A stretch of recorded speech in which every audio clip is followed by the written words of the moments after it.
पूर्व विधायक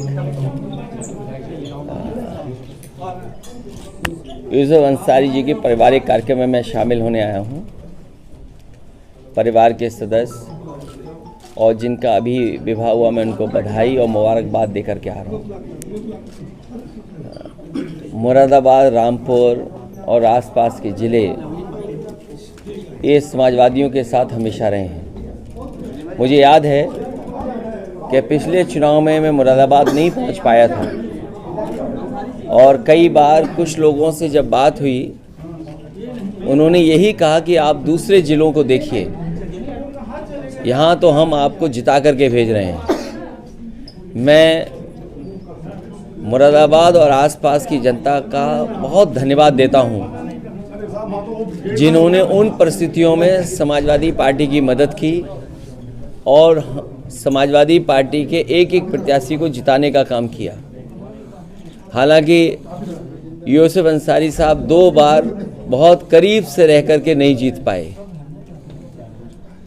वो परिस्थितियां आप बेहतर समझते होंगे।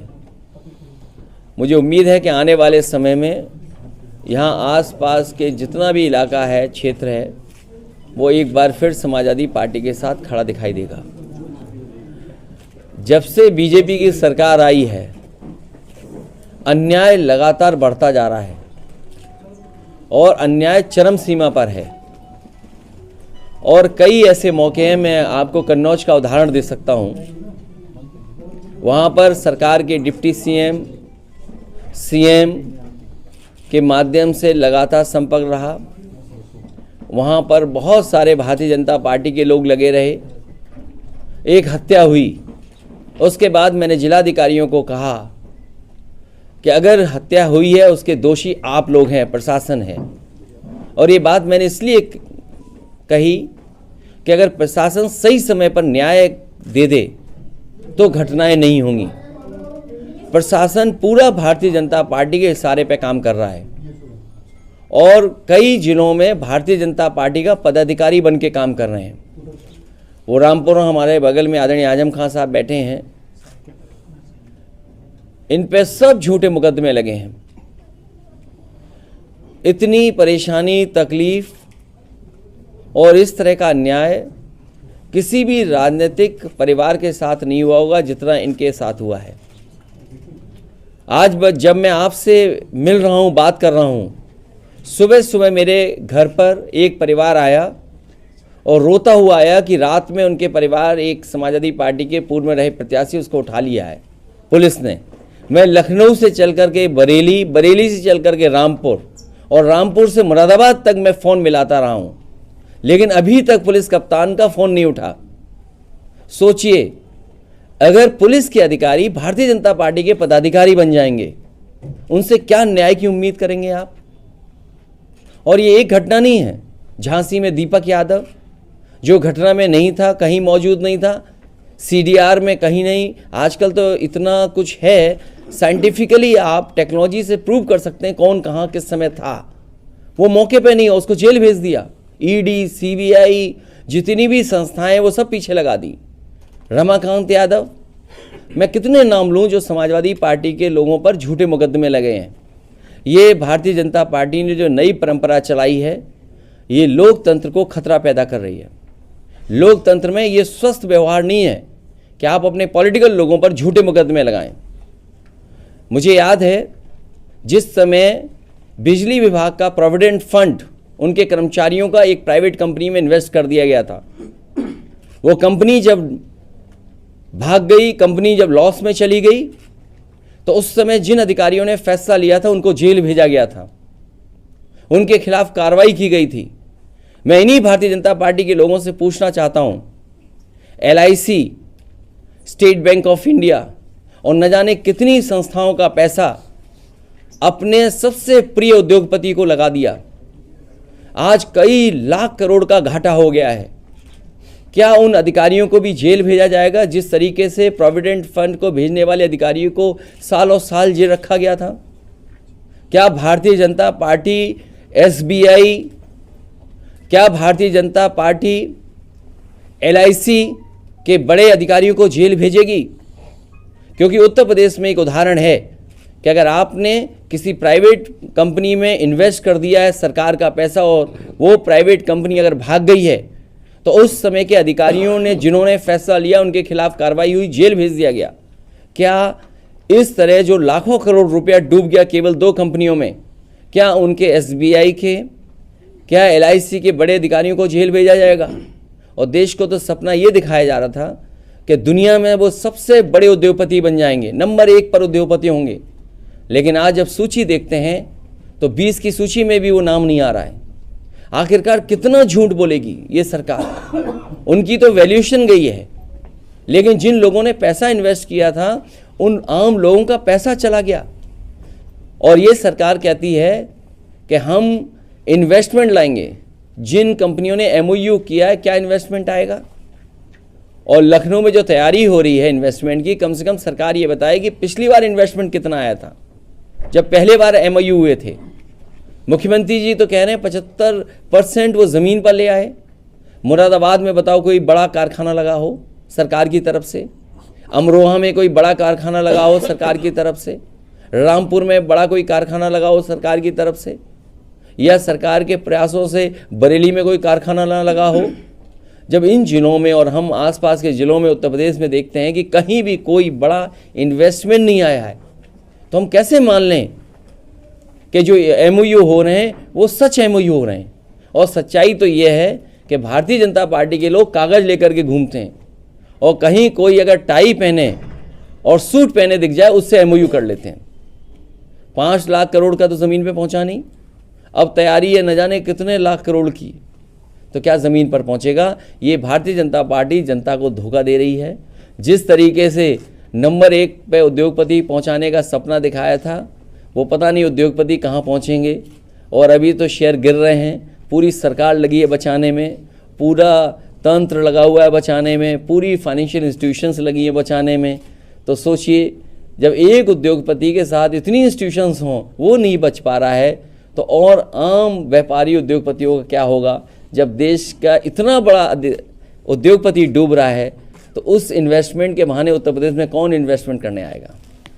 सर, जो बड़े उद्योगपति हैं, क्या आप चाहते हैं कि जो ये सब हुआ है, शेयर गिरे हैं और जो आरोप लग रहे हैं, क्या आप चाहते हैं कि उनके खिलाफ जांच हो इस तरह के फंड के? देखिए, उत्तर प्रदेश सरकार ने एक उदाहरण दिया था और बीजेपी की सरकार का एक उदाहरण है कि जिस तरीके से सरकार के कर्मचारियों का प्रोविडेंट फंड DHFL कंपनी में इन्वेस्ट किया था और ये सोच करके कि ये DHFL से ज़्यादा मुनाफा मिलेगा उन्हें, लेकिन वो कंपनी फेल हो गई और इस पर जांच हुई। उस समय के जिन अधिकारियों ने DHFL में पैसा इन्वेस्ट किया था उन्हें जेल भेज दिया गया था, सालों साल जेल रहे। क्या उसी तरह का मामला भारत सरकार में नहीं दिखाई दे रहा है? सरकार दोनों एक हैं, कानून 2 के लिए अलग अलग नहीं हो सकता है। इसीलिए हमारी मांग है कि अगर उत्तर प्रदेश में जेल भेजा जा सकता है अधिकारियों को जिन्होंने फैसला लिया, तो क्या उस जगह पर जो लोग बैठे हैं वो जेल भेजे जाएंगे कि नहीं जाएंगे? यहाँ तो 1200 करोड़ का मामला था, ये तो 2 कंपनियों का 1 लाख करोड़ का मामला है। तो जो बिजनेसमैन है और जो पॉलिटिकल रिलेशन है या ऑफिसर्स के साथ उनके रिलेशन है, आप चाहते हैं कि उनकी जांच हो? अरे भाई, क्या बोल रहा हूँ, क्या समझ पा रहे हो आप? अपना भी परिचय दे दो हमें। मैं ABP न्यूज़ से हूँ, मैं जानना चाह रहा हूँ जिस बड़े बिजनेसमैन का आप जिक्र कर रहे हैं। अरे भाई, मैंने क्या कहा आपसे? उत्तर प्रदेश ने उदाहरण दिया, DHFL कंपनी में 1200 करोड़ प्रोविडेंट फंड का इन्वेस्ट हुआ बिजली विभाग का कर्मचारियों का, क्योंकि DHFL डूब गई, उन्होंने एक अधिकारी को जेल भेज दिया, कई लोगों पे कार्रवाई हुई, ED हुई, CBI हुई। तो मैं ये जानना चाहता हूँ, जब उदाहरण उत्तर प्रदेश ने दिया है तो SBI के बड़े अधिकारी, LIC के बड़े अधिकारी जेल जाएंगे कि नहीं जाएंगे? और फिर भारतीय जनता पार्टी तो ये सपना दिखा रही थी कि ये उद्योगपति दुनिया में नंबर 1 होंगे। ये जो सपना दिखाया उनका तो वैल्यूएशन गया है, लेकिन न जाने कितने आम लोगों का पैसा डूब गया। और तब जब सभी फाइनेंशियल इंस्टीट्यूशंस उसको बचाने में लगी है, सरकार बचाने में लगी है, तब वो उद्योगपति नहीं बच पा रहे। और प्रधानमंत्री जी से, भारतीय जनता पार्टी से कितनी मित्रता है ये अलग बात है कि वो उद्योगपति हैं, लेकिन कितनी करीबी मित्रता है आपसे बेहतर कौन समझेगा? और नहीं मानते, कोई NDTV का पत्रकार होगा वो बेहतर समझता होगा। यहाँ पर NDTV तो उन्होंने खरीद लिया। अरे ये बात तुम क्यों नहीं कहते हो यार? जोर से कहो ना, बात जाए यहाँ से अंदर तक। जी कल एमएलसी चुनाव के रिजल्ट आए, उससे कितना अरे बीजेपी बेईमान पार्टी है। अब बेईमान पार्टी से क्या उम्मीद करोगे? अब अधिकारी चुनाव लड़ेंगे। आपने रामपुर का लोकसभा का चुनाव नहीं देखा? रामपुर में वोट निकलने नहीं दिया पुलिस लगा करके। ये लोकतंत्र में कभी चुनाव ऐसे होते हैं? इलेक्शन कमीशन की तो जिम्मेदारी ये है कि ज़्यादा से ज़्यादा लोग घर से निकलें और वोट डालें। आखिरकार ये कौन सी ताकत थी, कौन लोग पीछे थे जिन्होंने यहाँ पर वोट नहीं डालने दिया?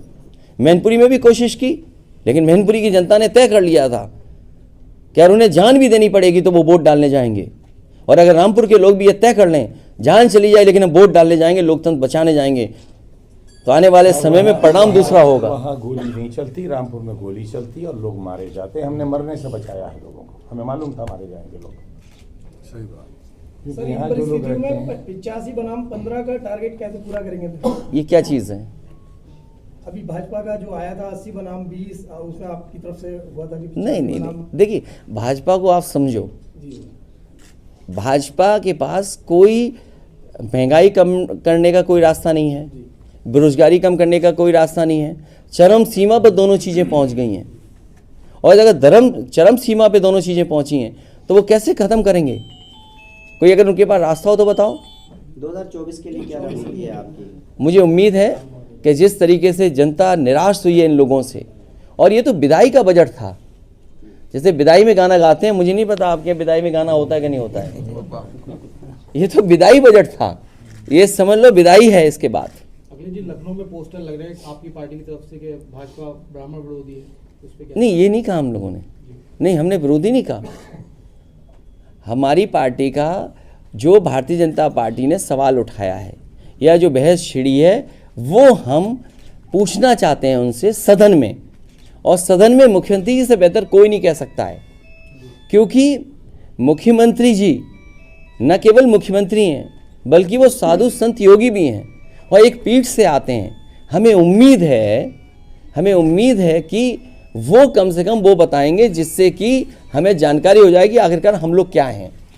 सर, एक आरोप ये भी लग रहा है कि इस बार जो राष्ट्रीय कार्यकारिणी आपकी घोषित हुई है तो उसमें कोई ठाकुर या ब्राह्मण पदाधिकारी। क्यों ऐसा कहते हो? आप फिर से पढ़ लो सूची। आप ऐसा मत करो, ये बात मत बोलिए आप, केवल इसलिए कि न्यूज़ पे किसी ने मैसेज करके आपसे पूछा होगा ये पूछ लो, ये मत करो। आप पूरा जिसने आपको मैसेज भेजा हो उससे कहिए कृपा करके हमारी राष्ट्रीय कार्यकारिणी दोबारा देख लो। उनसे यारी कैसे खत्म हो ये तय कीजिए। हाँ? 2024 यारी कैसे खत्म हो? जो तैयारी है समाजवादी पार्टी की, जो एक मुद्दा देखिए, उठाया कि मैं ये मुख्यमंत्री जी से कि मुख्यमंत्री नहीं, मुद्दा नहीं उठाया, ये सच्चाई है। ये हमारे समाज की 5000 साल से पुरानी लड़ाई है, कोई आज की लड़ाई नहीं है। ये कोई लड़ाई आज की नहीं है, 5000 साल से, और समाजवादियों ने हमेशा प्रयास किया। और जो यहाँ पर जैसे बाबा साहब भीमराव अम्बेडकर जी थे, उनका प्रयास था कि ये ख़त्म हो, जाति व्यवस्था ख़त्म हो, इस तरह का भेदभाव ख़त्म हो। डॉक्टर राम लोहिया कोशिश कर रहे थे कि ये व्यवस्था ख़त्म हो। उसकी लड़ाई अभी छूटी नहीं, लड़ाई लगातार चलेगी। भारत सरकार ने 200 करोड़ रुपए का बजट का प्रावधान रखा है तालिबान के लिए, अफगानिस्तान के लिए, आपकी क्या राय है? सरकार से उन्हें अच्छे संबंध रखने पड़ेंगे। अब सरकार किसकी, सवाल ये नहीं है। भारत सरकार को अफगानिस्तान की सरकार से संबंध अच्छे रखने पड़ेंगे। अल्पसंख्यकों को बजट काट के उन्हें दे दिया शायद। वो अल्पसंख्यकों को बजट ही नहीं देंगे। किसी के पास सवाल? ये संगठन आपका प्रदेश में काम नहीं कर रहा है, भंग है, कब? अरे बहुत जल्दी बन जाएगा। अगर आपको कोई सुझाव हो तो हमें बता देना। नहीं, बन जाएगा, जल्दी बन जाएगा। ठीक सर, चलिए, हमारे प्रेस के लोगों का बहुत धन्यवाद है, बहुत धन्यवाद।